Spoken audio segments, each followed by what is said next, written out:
ETF index mutual funds నేర్చుకుని stock మార్కెట్లో రాణించాలనుకుంటున్నారా? వెంటనే ఈ నెంబర్కి కాల్ చేయండి.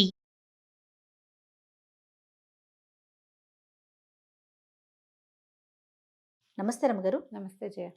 రమ్మగారు, తల్లులు ఏం చేస్తే పిల్లలు అది చేస్తారు.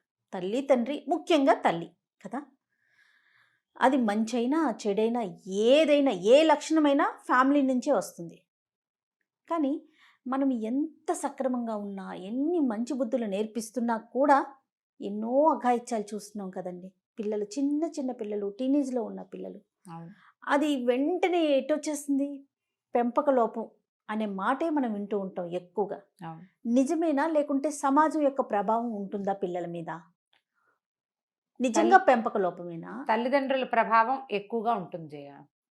తర్వాత స్కూలింగ్కి వెళ్ళేసరికల్లా స్కూల్ ప్రభావం, ఫ్రెండ్స్, వాళ్ళు ఏం చూస్తున్నారు, ఏం తెలుసుకుంటున్నారు, ఏం వింటున్నారు, వాటన్నిటి వల్ల పిల్లల్లో ఒక రకమైన వ్యక్తిత్వం ఏర్పడుతుంది.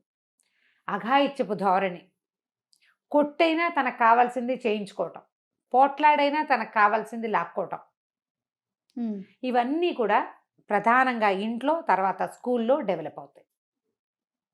ఇంట్లో కారణాలు మాట్లాడదాం. మనం స్కూల్ని మనం ఏ రకంగానూ మార్చలేము. టీచర్లు ఎంత మానిటర్ చేస్తారు? పిల్లలు ఇన్ ప్రైవేట్ వాళ్ళు ఏం మాట్లాడుకుంటున్నారు, ఏం చేస్తున్నారు, వాళ్ళ టీచర్లు మానిటర్ చేయలేరు. కాకపోతే ఏదైనా కొట్లాట్లు వచ్చినప్పుడు పిల్లల్ని సరి చేస్తారు, అంత మటుకు చేయగలుగుతారు. కానీ వాళ్ళ మాటల మీద కంట్రోల్ ఉండదు. పిల్లలు మొదటి రోజు నుంచి అమ్మతోటి ఉంటారు. మొదట పుట్టిన రోజు నుంచి అమ్మ చిన్నప్పుడే ఎంతసేపు ఏవో హై ఎక్స్పెక్టేషన్స్, అవి లేవు, ఇవి లేవు, అవి లేవు, అది కుదరలేదు, ఇది నచ్చలేదు, ఇది చేత కాలేదు, ఎవరు సరిగ్గా చేయటం లేదు, లాంటి మాటలు తిట్టిపోస్తూనే పిల్లలకు పాలిచ్చే తల్లులు ఉన్నారు. పిల్లల్ని ఒళ్ళో వేసుకుంటారు, ఎవరినో తిడుతూ ఉంటారు. ఆ ఉగ్రత దాచుకోలేకపోతారు. అసంతృప్తి, అసహనం, పోట్లాట, తిట్టి పోట్లాడి అరిచి అడిగి అడిగి అడిగి అడిగి దాన్ని లాగి లాగి లాగి సాధించి లైన్ చేసుకుంటారు. వీళ్ళకి అదే అలవాటు అవుతుంది కదా న్యాచురల్లీ. వేరే మార్గం ఉందా?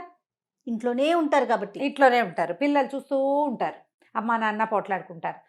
అమ్మమ్మతోటి, మావయ్యతోటి, నా తాతతోటి ఎలా మాట్లాడుతోందో, ఎలా పోట్లాడుతోందో, నాయనమ్మతోటి, తాతతోటి, మా బాబాయిలతోటి, మేనత్తలతోటి ఎట్లా ప్రవర్తిస్తుందో, అవి చిన్నతనం నుంచి ఉగ్గుపాలతో రంగరించి పోసేస్తారు పిల్లలకి. అదే బిహేవియర్ వాళ్ళు సమాజంతో ఆ పిల్లలు చూపిస్తారు.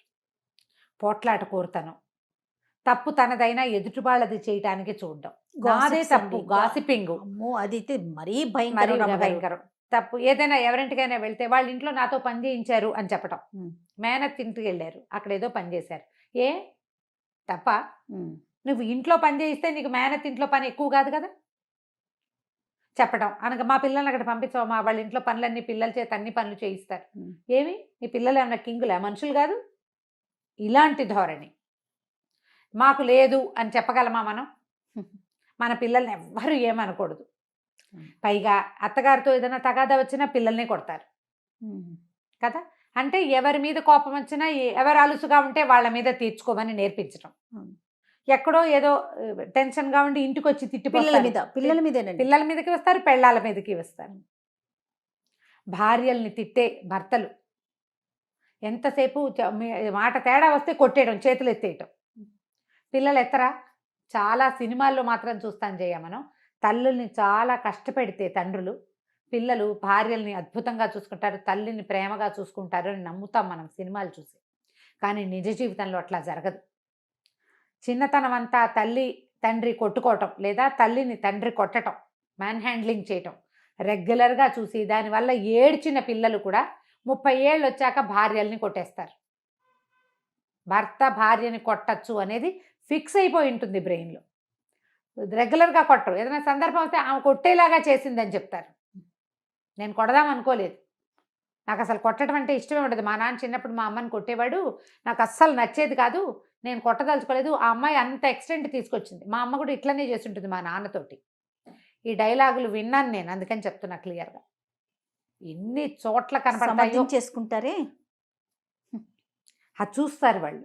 చూసి ఇలా చేస్తారు. నాగింగ్, సతాయించటం భార్యల్ని, లేదా భార్యలు భర్తల్ని కాల్చుకు తింటాం. మగవాళ్లే నాగ్ చేస్తారు, మగవాళ్లే సతాయిస్తారు, మగవాళ్లే కొడతారు, లేదా మగవాళ్లే తిట్టిపోస్తారు, మగవాళ్ళదే దౌష్ట్యం అని అనడానికి సుతరాము వీల్లేదు జయ. నేను చెప్పిన ఈ మొత్తం విషయాలన్నీ ఆడవాళ్ళది దౌష్ట్యం, ఆడవాళ్ళది దౌర్జన్యం, ఆడవాళ్ళు తిట్టడం, ఆడవాళ్ళు పోట్లాడడం, అన్నం పెట్టకపోవటం సంపాదించే భర్తకి, ఇవి ఆడవాళ్ళు చేస్తారు. పిచ్చిగా కంట్రోల్ చేయటం, ఎక్కడికి వెళ్ళినా ఎందుకు వెళ్ళావు అని అడగటం, నువ్వు వాళ్ళతోటి ఎందుకు వెళ్ళావు, వీళ్ళతోటి ఎందుకు వెళ్ళావు, నువ్వు మీ అమ్మ దగ్గరికి ఎందుకు వెళ్ళావు, నువ్వు ఎందుకు మాట్లాడావు, నువ్వు ఏం చేసావు అనేది ఆడవాళ్ళు చేస్తారు. అందులో అనుమానం ఏమీ లేదు. అయితే ఏంటంటే మనం మగవాళ్ళ దోషం అంటే వాళ్ళు శారీరకంగా బలమైన వాళ్ళు కాబట్టి వాళ్ళు కొట్టగలుగుతారు, తొందరగా కొట్టేస్తారు. పైగా బయటికి వెళ్ళి ఏదైనా బ్యాడ్ హ్యాబిట్స్ చేయడానికి మగవాళ్ళకి ఎక్కువ అవకాశం ఉంది. వీళ్ళకి తాగుబోతనమో, తిరుగుబోతనమో, వ్యసనపరత్వమో, లేకపోతే డబ్బులు ఎవరికైనా ఇచ్చేయటమో, సంపాదన ఎవరికైనా ధారపోసేయటమో, ఇవి మగవాళ్లలో ఎక్కువగా కనపడతాయి.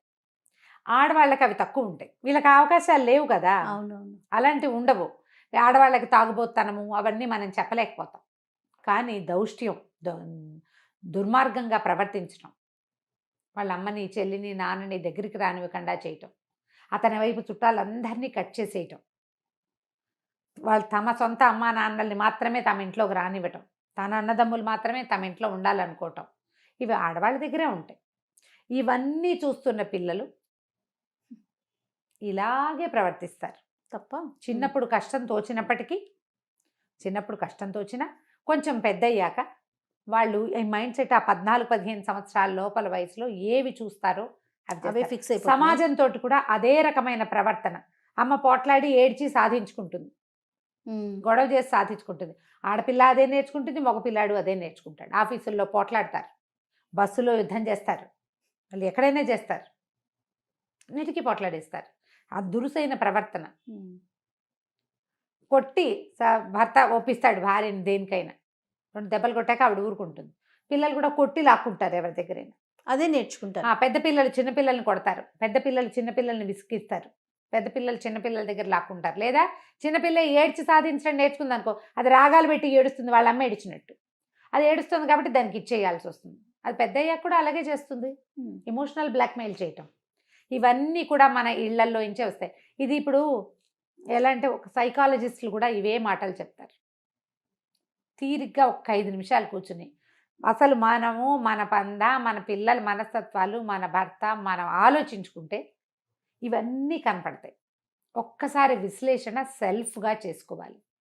ఇప్పుడు మన పిల్లల్లో ఏదైనా దుష్ప్రవర్తన ఉంది, వీడికి ఇది ఎందుకు వచ్చింది, దీని రూట్ కాజ్ ఎక్కడుంది, ఎక్కడి నుంచి వచ్చింది, మా ఇంటా వంట లేదనేస్తుంటారు. ఇంటా వంట ఎందుకు ఉండదు, తాతకి బూతులు మాట్లాడే అలవాటు ఉంది ఇంట్లో, అన్నిటికీ తవ మాత మత్పుత్రహ అంటుంటాడు.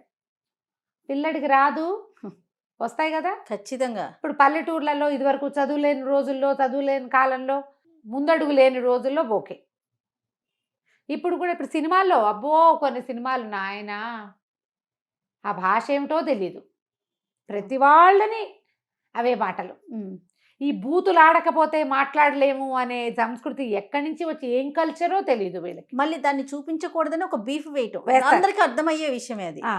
ఓ బీప్ వేస్తూ ఉంటారు మధ్యలో. ఎందుకు పెడతారు బీప్లు వేయటం ఎందుకు, బూతులు తిట్టచ్చు అంటే ఇప్పుడు నువ్వు బయట ఆ తిట్లని మనం తప్పించుకోలేం కదా జయ. ఏదో కారులో ముందుకు వెళ్తుంటామా, ఎవరైనా అడ్డం వస్తే వాడికి ఒక లకార మకార ప్రయోగం, వాళ్ళ అమ్మని గుర్తు చేస్తారు ప్రతివాడు. అవునండి. మన్నంటే ఎలా ఉంటుంది, అలాగే అందరినీ అనేస్తాం. అంటే ఎలా అయ్యారంటే క్రమంగా ఈ మాట అదొక క్యాజువల్ మాటలు. అవును, ఇవన్నీ కూడా ఇంట్లోంచి వస్తాయి అంతే 100%. బండి మీద తీసుకెళ్తారు పిల్లల్ని, నాన్న బూతులాడేస్తాడు, పిల్లడు నేర్చుకోడా. అవును, బూతులని మనకి సినిమాల వల్ల క్యాజువల్ వర్డ్స్గా అయిపోయింది. పిల్లల్లో దుష్ప్రవర్తన ఉంది, వీడు పోట్లాట కోరుగా ఉన్నాడు, లేదా అమ్మాయి సతాయింపుగా ఉంటుంది, నాగింగ్గా ప్రవర్తిస్తారు అంటే దీనికి మొదలు మన దగ్గర ఉందేమో చూసుకోండి. ఏం చూసి వీళ్ళు ఇది నేర్చుకుంటున్నారో తెలుసుకోండి. ఇది మనం మార్చుకోవాలి, ఈ ధోరణి మనం తగ్గించుకోవాలి. ఇప్పుడు పిల్లలు సజావుగా మంచి గుడ్ సిటిజన్స్గా, ఇతరులకి సహాయకారులుగా, సమాజానికి ఎంతో కొంత హితం చేకూర్చే వాళ్ళలాగా, పర్యావరణానికి ఫ్రెండ్లీగా ఇలా మనం కోరుకుంటాం జయ, మన పిల్లల్లో అవును. శ్రీరాముడు లాంటి కొడుకు కదా, అవును. ఎవరికైనా కావాలి. బుద్ధిమంతుడైన కుమారుడు, చక్కటి పిల్ల, మా పిల్ల బుద్ధిమంతురాలుగా ఉండాలి కోరుకుంటాం. మనం దానికి దశరథుడు లాంటి తండ్రి కావాలి, మనం కౌసల్య లాంటిది, సుమిత్ర లాంటి తల్లులం కావాలి. అది కష్టం కాదు. అది ఆలోచించం రమ్య గారు.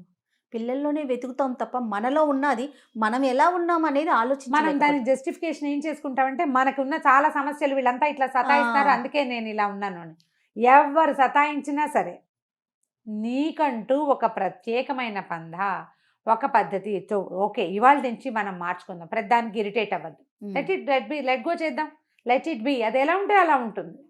Let them go to hell కాదు, గో టు హెవెన్. ఎవరైనా ఏదైనా అంటే హెల్ అనద్దు. హెల్ అనగానే మీ హేట్రీట్ వచ్చేసింది బయటికి. హేట్రీట్ని బయటికి రానివ్వకండి. హేట్రీట్ మిమ్మల్ని లోపల కాల్చేస్తుంది, మీ పిల్లల్ని చెడగొడుతుంది. దీన్ని హేట్ చేసినా ప్రపంచంతో నడవక మనకి తప్పదు. ఎందుకు హేట్ చేయటం? అంతే. ఉపయోగం లేని హేట్రీట్ కదా. దానివల్ల అసహ్యం, కోపం, చిరాకు ఎవడంటే ఉంటాయి. ఏమున్నా ఆఫీస్కి వెళ్ళాల్సిందే, ఏమున్నా కోప నడవాల్సిందే, ఇల్లు వాకిలి నడవాలి. ఎందుకు అవి పెట్టుకోవటం? వీళ్ళు ఇంతే, వదిలేయటం. నేను సరిగ్గా ఉంటా, నేను బాగుంటాను, ఆవిడ సతాయిస్తుంది, అత్తగారు కాల్చుకు తినేస్తుంది. ఎన్నాళ్ళు ఉంటారు? ఎంతకాలం కాల్చుకుని తింటారు? వదిలేయండి. మీరు ఒక చెయ్యి ఉంది, రెండు విసురుతారు, చెయ్యి రెండో చెయ్యి వేస్తేనే టప్పు సౌండ్, లేకపోతే ఇదిగో ఎంతసేపటికి గాలి వస్తుంది, తర్వాత ఊరుకుంటారు. అంతే కదా. అంతే కదండి. ఆలోచించండి. కనీసం ఇన్ని 100 సార్లలో 1-2 సార్లైనా మానేయండి. అలా అయింది, ఇలా అయింది, ఇలా అయింది. ఇక అత్తగారులు ఉంటారు, కోడళ్ళన్నీ వాళ్ళని కరెక్షన్ చేసేయాలి. ప్రతిదీ తమ ఇంట్లో పద్ధతి ప్రకారమే జరగాలి, తమ అనుకున్నదే చేయాలి, తమ ఏదనుకుంటే అదే కావాలి. అవతల వాళ్ళు మనుషులనే ఇంగితం కూడా ఉండటం లేదు కొన్ని చోట్ల. ఈ పద్ధతులు మార్చుకోకపోతే పిల్లలు చెడిపోతారు, తద్వారా సమాజం చెడుతుంది. ఇప్పుడు కల్చర్ లేని వాళ్ళు, చదువు తక్కువ ఉన్నవాళ్ళు, ఏదో పాఠక జనం, పని చేసుకుని కష్టపడి బతికేవాళ్ళు, వీళ్ళకి మనం చెప్పలేకపోతాం. అవును. వాళ్ళ లివింగ్ స్టైలే వేరు. కొంచెం 4 ముక్కలు చదువుకుని 10 రాళ్ళు సంపాదించుకుని ఒక గౌరవప్రదమైన జీవితం గడపగలిగే వాళ్ళందరూ కూడా గౌరవం కావాలని భావిస్తాం. అవును. ఇప్పుడు పాఠక జనం అయినా కూడా వాళ్ళ లెవెల్లో వాళ్ళకి గౌరవాలు కావాలి. అందులో ఈ మంచి భాష, మంచి వ్యవహార శైలి అవి ఉండవు. వాళ్ళ లెవెల్ థింగ్స్ వేరే ఉంటాయి. అవును. మనం కొంచెం కల్చర్డ్ అనగానే లాంగ్వేజ్ మంచిది, మంచి లివింగ్ స్టైల్, ఒక మర్యాదపూర్వకమైన ప్రవర్తన, ఫ్రెండ్లీ నేచరు, ఇవి మనం ఎక్స్పెక్ట్ చేస్తాం. ఇవాళ రేపు అందరూ చదువుకుంటున్నారు. అందరూ ఎంత లోవర్ మిడిల్ క్లాస్ ఇళ్లలో అయినా పిల్లల్ని స్కూళ్ళకి పంపిస్తున్నారు. అలాంటి పాఠక జనం, నార్మల్ పీపుల్ కూడా యూట్యూబ్లు చూస్తున్నారు. మీరు ఆలోచించండి. మన పిల్లలకి గౌరవప్రదమైన జీవితం, మంచి లివింగ్ జీవితం బాగుండాలి, చక్కటి పందాలు ఉండాలంటే మనలో ఉండే ఈ ధోరణులు ఉన్నాయి కదా, విశృంఖలమైన ప్రవర్తనలు, ఇవి కోట్లాట కోరుతనాలు, యుద్ధ వాతావరణం ఎప్పుడు ఇంట్లో, ఇవి మానేసేయాలి, మార్చుకోవాలి, తగ్గించుకోవాలి. కనీసం ప్రయత్నం చేయాలి. వారానికి 2 సార్లు కొట్లాడడానికి టైం పెట్టుకోండి. ఆ టైంకి పిల్లల్ని ఉండనివ్వద్దు. మాట్లాడుకోండి భర్తతోటి, ఇవాళ వద్దు, ఇప్పుడు కాదు, లేదా భార్యతోటి మాట్లాడుకోండి, ఈ విషయం మనం తర్వాత మాట్లాడదాం, ఇన్ ప్రైవేట్ నువ్వు నేను మాట్లాడుకుందాం, పిల్లలు లేకుండా. పిల్లలు ఉన్నప్పుడు మీ ఇద్దరు సజావైన ప్రవర్తనతో ఉండండి. ఇది నటన అవుతుంది కదా అంటారు కదా, క్రమంగా మీరు అది అలవాటవుతుంది.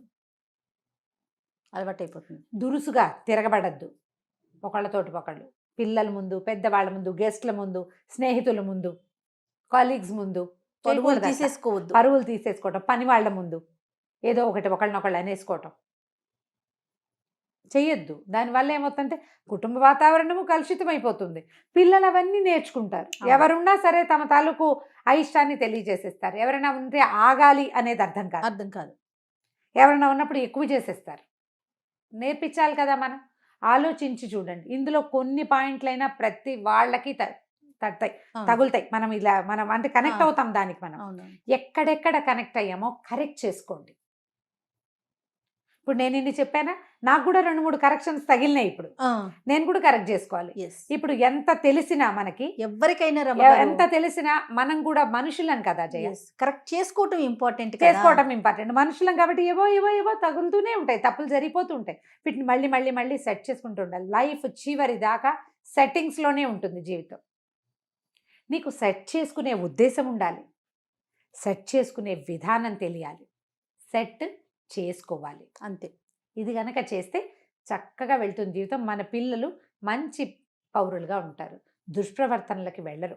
ఏవో హ్యాబిట్స్ గిబిట్స్ ఈ కాలం ప్రకారం అయిపోతాయి. హ్యాబిట్స్ ఉన్నా ఈ ఫ్యాషన్ ప్రపంచంలో రకరకాల పోకడలు పోయినా దుష్ప్రవర్తన వేరు, ఫ్యాషన్స్ వేరు. అవును కదా, చేయకూడనివి అవి చేయకుండా ఉంటారు. మనకి అది కావాలి ఇంపార్టెంట్. కాలానుగుణంగా ఏవో పరిగెడతాం, తప్పదు. పరిగెత్తే దాంట్లో తప్పటడుగులు వేయకుండా పరిగెత్తాలి. రైట్, అంతే. సూపర్. నమస్తే రమ్మగారు. నమస్తే.